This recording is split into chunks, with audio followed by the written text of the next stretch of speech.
ગુજરાતના સૌથી મોટા કેમિકલ હબ ગણાતા ભરૂચ અને અંકલેશ્વર વિસ્તારની આશરે 5,000 જેટલા ઔદ્યોગિક એકમો હાલમાં વૈશ્વિક મંદી, વધતા ઉત્પાદન ખર્ચ અને આંતરરાષ્ટ્રીય બજારમાં ઘટતી માંગ જેવી અનેક પડકારજનક પરિસ્થિતિઓનો સામનો કરી રહી છે। આવી પરિસ્થિતિમાં ગુજરાત ગેસ લિમિટેડ દ્વારા ઉદ્યોગો પાસે વધારેની સિક્યુરિટી ડિપોઝિટ જમા કરાવવાની માંગ કરવામાં આવતા ઉદ્યોગ જગતમાં ભારે નારાજગી વ્યાપી છે।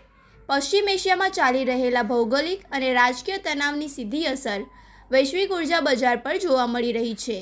જૂન મહિનાની શરૂઆતમાં જ કોમર્શિયલ એલપીજી અને નેશનલ ગેસના ભાવોમાં નોંધપાત્ર વધારો નોંધાયો છે, જેના કારણે ઉદ્યોગો પહેલેથી જ વધેલા ખર્ચનો બોજ ઉઠાવી રહ્યા છે।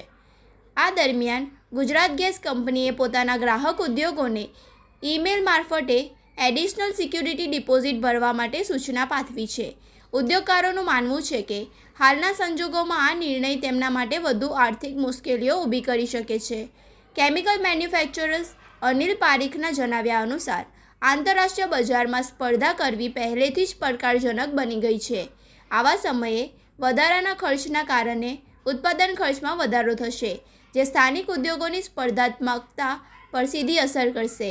ખાસ કરીને નિકાસકારોને વધુ મુશ્કેલીઓનો સામનો કરવો પડી શકે છે। ઉદ્યોગ નિષ્ણાતોના મતે વૈશ્વિક મંદી અને કાચા માલની સપ્લાય ચેઇનમાં આવેલા વિક્ષેપોને કારણે અંકલેશ્વરના મોટાભાગની ઇન્ડસ્ટ્રીઝ હાલમાં 50% ઉત્પાદન ક્ષમતા પર કાર્યરત છે।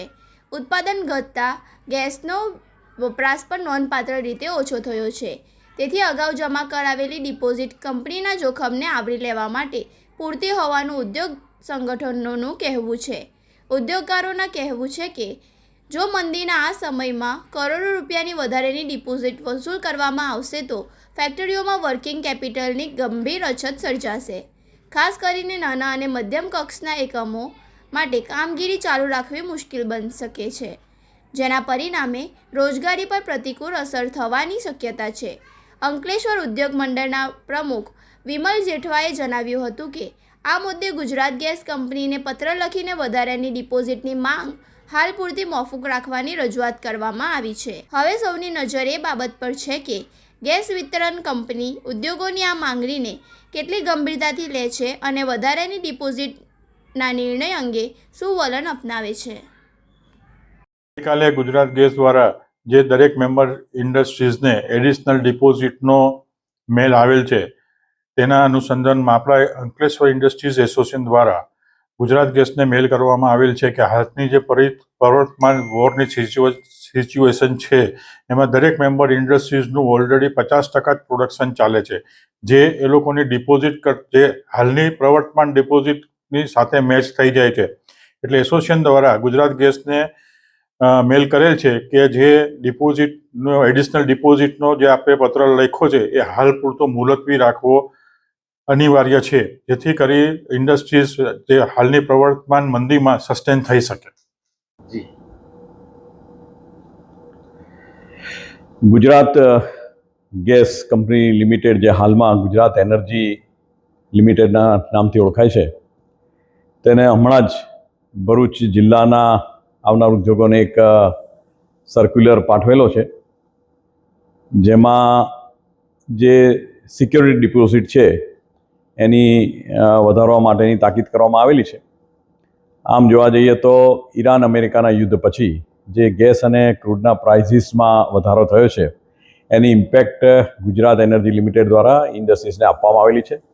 ઇન્ડસ્ટ્રીઝે માર્ચ મહિનામાં કરવામાં આવેલા વધારાને અને એમાં એમની આપવામાં આવેલા જથ્થાનો કાપને પણ કોઈ આનાકાની વગર સ્વીકારી લીધેલ, પરંતુ એના પછી જે એમને જે ભાવ વધારો કર્યો છે એને અંતર્ગત જે સિક્યોરિટી ડિપોઝિટમાં વધારો કરવાનો નવો સર્ક્યુલર આવ્યો છે, અને જો એ 1 જૂને સર્ક્યુલરમાં બહુ સ્પષ્ટ કરવામાં આવેલું છે કે જો 12 જૂન પહેલાં આ સિક્યોરિટી ડિપોઝિટ જમા નહીં કરવામાં આવે અને આ સિક્યોરિટી ડિપોઝિટ લગભગ 25% જેટલી વધારે રકમનો આપવામાં આવે છે, તો 25% જેટલો ગેસનો જથ્થો ઓછો આપવામાં આવશે।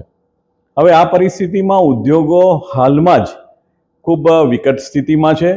ઘણા બધા ઉદ્યોગોએ પોતાનો ઉત્પાદન કાપ પોતાના સર્વાઈવલ માટે 50%થી ઓછો કર્યો છે, જેને લઈને સરકારે પણ ભારત સરકાર દ્વારા હમણાં જ ઉદ્યોગોને મદદ કરવા, એમના કેશ ફ્લો વધારવા માટે ઇમરજન્સી ક્રેડિટ લાઇન ગેરંટી સ્કીમની જાહેરાત કરવામાં આવી, જેમાં વર્કિંગ કેપિટલ જે બી ઇન્ડસ્ટ્રીઝ હતી એમાં 20% ઉપરાંત, એટલે ધારો કે 10 કરોડની વર્કિંગ કેપિટલ લિમિટ હોય તો 2 કરોડ રૂપિયા સરકાર દ્વારા ગેરંટી આપી અને ઉદ્યોગોને એ ફાળવવામાં આવ્યા છે, જેથી એમનો કેશ ફ્લો ટકી રહે અને ઉદ્યોગો આવી કપરી પરિસ્થિતિમાં સરળતાથી એમના ઉદ્યોગો ચલાવી શકે.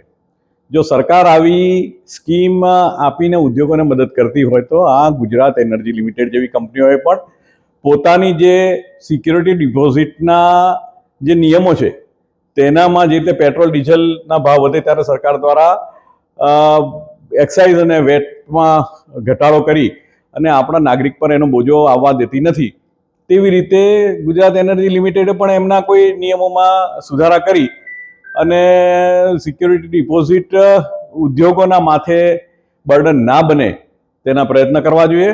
અને આ કેસમાં જો શક્ય બને તો ઉદ્યોગો દ્વારા ગુજરાત રાજ્ય સરકારને પણ ઇન્વોલ્વ કરીને આનો નિકાલ લાવવો જોઈએ, કારણ કે હાલમાં જે ઉદ્યોગોની પરિસ્થિતિ છે તેમાં ગુજરાત એનર્જી લિમિટેડ જેવી કંપનીઓએ એમાં પણ સહયોગ આપવો ખૂબ જરૂરી છે. 30 વર્ષથી ઉદ્યોગો ગુજરાત એનર્જી લિમિટેડ કે જે ગુજરાત ગેસ કહેવાતું હતું એની સાથે